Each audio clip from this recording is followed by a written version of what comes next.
예수님은 이 세 가지 비유를 통해서 잃어버린 영혼을 향한 하나님의 마음, 그들이 하나님께 다시 돌아왔을 때 얼마나 기뻐하시는가를 우리에게 말씀해주고 계시다라고 하는 겁니다. 그런데 죄인이 돌아오는 것을 보고도 함께 기뻐하지 못한 무리들이 있습니다. 바리새인들과 서기관들이었습니다. 그들은 죄인들과 함께 식사하시는 예수님을 비난했습니다. 죄인까지도 구원하시길 원하시는 이 하나님의 마음을 전혀 이해하지 못했던 거죠. 그래서 예수님께서는 탕자의 비유를 보여주시면서 아버지의 기쁨에 함께 동참하기를 거부하는 큰 아들에 대해서 이야기를 해주고 계십니다. 큰 아들의 모습을 통해 우리의 모습도 발견할 수 있게 되시기를 주님의 이름으로 소원합니다. 첫째, 큰 아들의 분노는 이유 있는 분노였다라고 하는 겁니다.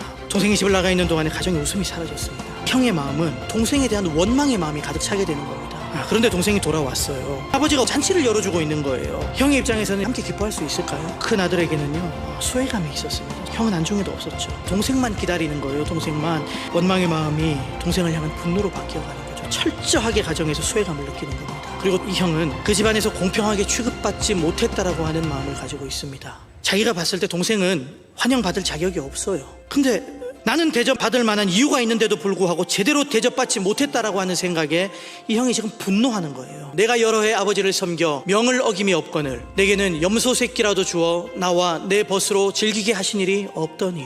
그래서 오랫동안 아버지 참 잘 섬겼잖아요. 분노했습니다. 원망하고 저주하고 마음의 울분이 가득 차고 결국에는 폭발했습니다. 아버지의 살림을 창녀들과 함께 삼켜버린 이 아들이 돌아오매 이를 위하여 살진 송아지를 잡으셨나이다. 불공평하다는 거예요. 이런 아들의 입장에서 볼 때에 동생을 향한 분노, 아버지를 향한 원망, 어찌 보면 충분히 우리가 이해할 수 있을 만한 분노였다. 둘째로 형의 모습은 또 하나의 탕자의 모습이었습니다. 이 아들이 돌아오매, 동생이 아니라 당신의 아들이라고 얘기를 하고 있는 거예요. 무슨 말이에요? 나는 동생으로 못 받아들이겠습니다. 자기 집에서 스스로 자신을 고립시키는 겁니다. 육신으로는 아버지와 함께 있으나 마음으로는 완전히 아버지를 떠나버리게 되었습니다. 또 하나의 탕자의 모습, 바로 큰 아들의 모습이었다라고 하는 겁니다.